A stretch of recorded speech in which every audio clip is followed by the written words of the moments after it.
How's it going, guys? It's K Cars, and in today's video I want to talk to you guys about the all-new 2023 Ford F-150 Raptor R. So I'm sure by now all you guys have probably heard of the new Raptor R. It's supposed to be the new competition to the Ram TRX, and in this video I wanted to give you guys an overview of all the details that we know so far, and also give you guys my personal opinions on the truck. So let's go ahead and get started. So just to start off here, the price of the Raptor is going to be starting at $109,145, and it's also going to be coming standard with 37-inch tires. As you guys know, with the Bronco Raptor, they also did include 37-inch tires standard on that trim level as well of the Bronco. So I really do like that they are also adding the 37-inch tires for the F-150 Raptor as well. I think that's a very cool touch. And as most of you guys would probably agree with me, the most exciting part of the F-150 Raptor R is the all-new engine that it comes with. So it's basically going to be a retuned version of what's coming in the Mustang Shelby GT500, which is known as the Predator engine. So the Predator engine is going to be a supercharged 5.2 liter V8 that makes 700 horsepower and 640 pound-feet of torque. And when you compare it to the standard F-150 Raptor, the Raptor R is obviously going to have the louder exhaust note. Obviously you're going to be able to tell that it is a V8.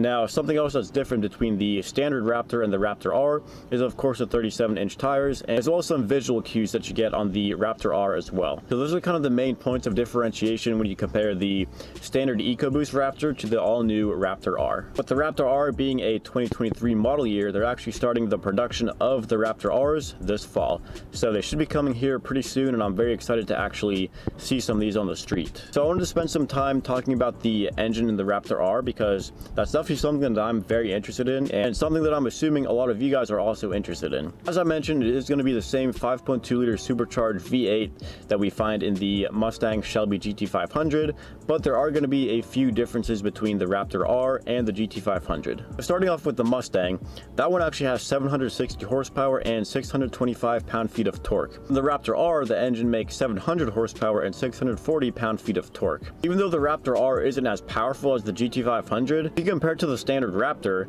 that thing has a twin-turbo 3.5 liter V6 that makes 450 horsepower and 510 pound-feet of torque. So overall, a huge increase and a huge upgrade from the standard Raptor, in my opinion. The reason that the power and torque numbers are actually different when you compare the GT500 to the Raptor R is because Ford had to kind of retune the engine and tailor it to what the truck is actually going to be used for. If you think of a GT500, you're probably thinking about, driving it on a track, straight line speed, as well as driving it around a road course with actual turns. So you're probably not going to be doing any kind of like Baja racing in a Mustang GT500. You're definitely not going to be towing anything with that car as well. So that's kind of why they had to retune the 5.2 liter supercharged V8 to kind of make it more suitable for a truck. Basically, when Ford was retuning the engine for the truck, they were basically making it the optimal kind of power and torque level, and retuning it for being able to drive across the desert, crawl over rocks, any kind of like off-roading or anything like that. They really didn't design this kind of truck or the engine for the truck for any kind of triple-digit speeds or driving on a track around a road course or anything like that. Raptor R's new engine will also have a 10-speed automatic transmission and all-wheel drive, but the transmission has a new calibration and an upgraded torque converter. Now the truck is also going to have a new and stronger front axle and a thicker drive shaft. Going back to the numbers here, of course 60 less horsepower and 15 more pound-feet of torque when compared to the GT500. I think that's pretty important about that torque number is that it's actually delivered at the low and middle sections of the rev range. It's mainly caused by the recalibrated supercharger and the smaller diameter pulley. Also with the truck engine, it also features unique exhaust manifolds made of cast stainless steel, a different oil cooler and filter, and a deeper oil plan. It's also able to have 66% more airflow, which is of course delivered by that wider intake, as well as a filter that Ford says is more efficient and allows more airflow. Of course, it's hard to say for sure whether or not the Raptor R sounds better than the Ram TRX, But one thing that I do like about the Raptor R is that it does have exhaust valves. So just with the push of a button, you can close the valves and make it quiet whenever you're doing a cold start early in the morning or anytime you want to be quiet. Of course, we all know that the Ram TRX does have 702 horsepower while the Raptor R only has 700. So just a 2 horsepower difference, but with all that being said, the 5.2 liter Predator engine has a lighter aluminum block, whereas the 6.2 liter Hellcat engine in the Ram TRX has a heavier iron block. Ford also says that the Raptor R is 100 pounds heavier than the regular version, which puts it at roughly 6,050 pounds. The Ram TRXs weigh about 6,800 pounds. So in my opinion, that is a pretty big difference considering the Ram TRX has only 2 horsepower more than the Raptor R, but it weighs 750 pounds more, which in my opinion is a pretty big difference. It also shows that the Raptor R has a better power to weight ratio of about 8.6 versus the TRX at 9.7 pounds per horsepower. So as I mentioned in the beginning of this video, the Raptor R will be coming standard with 37-inch tires, and those are going to be BF Goodrich KO2s, which is bigger than any tires that you're going to find on a TRX from the factory. Now, of course, you can get aftermarket tires and put those on the TRX. I believe 37s will fit on a TRX, but I'm not completely sure. But with the Raptor R, you do get 37s stock. Now, one difference between the Raptor R and the standard Raptor is that the R version has specially tuned dampers and 5% stiffer front springs to better handle the extra weight of the V8. Now, when you compare the Raptor R to the actual V6 version standard Raptor, there really aren't too many visual differences, but of course there are a few. Now, of course, you're going to notice the badging of the Raptor R, obviously, but one thing is that on the hood, it has a slightly taller power dome, and it's about an inch higher than on the V6 version. So, you know, Ford didn't really want to make too many differences between the Raptor R and the standard V6 Raptor. I guess Ford just didn't want the V6 owners to feel bad that they don't have a V8.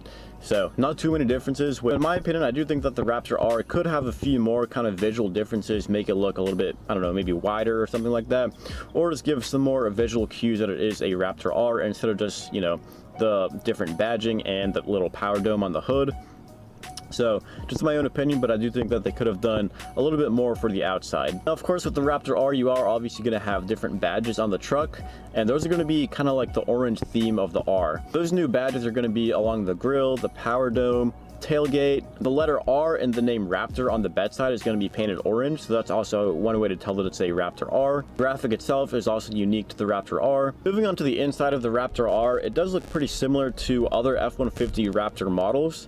It has a lot of the same technology and features as the regular Raptor, but there are a few minor differences, and there's going to be a few kind of carbon fiber accents throughout the cabin that have an exclusive pattern to the Raptor R. And also the upholstery is going to be a mix of black leather and micro suede. The Raptor R also does come with the Recaro front seats, and then also the steering wheel features an R button that lets you instantly access the customized preset drive mode. Of course, as I mentioned in the beginning of this video, with a starting price of around $109,000, I want to say that's almost $30,000 more than the starting price of a Ram TRX, which in my opinion, if there's that much of a difference, I personally would definitely go for the Ram TRX. Also, $109,000 is around $27,000 more than the 2022 Raptor that has the 37-inch tire package. So of course, that's going to be the V6 EcoBoost version of the Raptor. So if you have the same kind of tire package on the V6 Raptor, you can add in $27,000 to that and get a Raptor R. For my own personal opinion of the Raptor R, I am very excited that Ford actually decided to put the GT500 engine in their actual Raptor truck. Because obviously you guys know the TRX has the Hellcat engine, so Ford kind of had to come back and at least try to compete with the TRX. Now, to be honest, I actually was not expecting Ford to actually put such a powerful engine in their truck because, you know, the original Raptor that had the V8, I believe it was a 5.2 liter V8, the original Raptor. And then after they got rid of that, they just went to a straight EcoBoost engine, like no V8 options at all. So I am very excited that they actually decided to bring back the V8, especially a super powerful V8 from the GT500. Obviously with a few, you know, retuning of the engine to make it more usable for truck applications. But I do think it's very exciting, and I am very excited to see how these things do off-road, how they do towing, and obviously everybody wants to see how it stacks up against the Ram TRX. Me personally, I am not getting the Raptor R. I'm just not really in the market for a truck right now, and I already have a pretty powerful V8 on the way. So More on that to come in the future. Definitely watch out for those videos coming soon. Personally, I'm not in the market for a truck. If I were to get a truck, I would probably actually pick the TRX over the Raptor R. The reason for that is because the TRX has been out for several more years than the Raptor R. The Raptor R is just now getting started. I do think that the TRX would just be a little bit more reliable just because it's been around for longer than the Raptor R. And you know, the 2 horsepower difference really doesn't make a difference for me, especially because it weighs a lot more than the Raptor R. But to be honest, I just like the Ram more than the Raptor R. I've never really been a Ford guy. That's not to say that I will never own a Ford, but I just kind of like the Ram TRX kind of overall just better than the Raptor R. I think the main thing for me is just the price difference of around $30,000 when comparing the two. But with that being said, with the Ram TRX being that much heavier, I think it was like 750 pounds heavier than the Raptor R. I do think that in a straight line race, the Raptor R will be able to beat the TRX. When it comes to like off-roading or, you know, pulling power, towing capacity, or doing like a tug of war between the 2 trucks, I do think that the TRX would be better at those things. So it really just depends on the application that you're going to be putting the truck in, and kind of what your overall goals are, what your budget is, what you're actually going to be using the truck for. So once again, I do think both trucks are great. I am very excited to actually see a Raptor R. And also, I am very glad that Ford decided to actually put their V8 engine in the Raptor. But if you do want to hear your opinions of the 2 trucks, the Raptor R and the TRX, so definitely make sure to drop those down in the comment section below. Really interested to see what you guys have to say about them. That's going to do it for this video. So if you guys have any questions or comments, make sure to drop those down in the comment section below. And if you guys have any video suggestions for videos you'd like to see in the future, make sure to also drop those down in the comment section below. And if you guys liked this video or found it entertaining, make sure to like, comment, and subscribe. And as always, thanks for watching.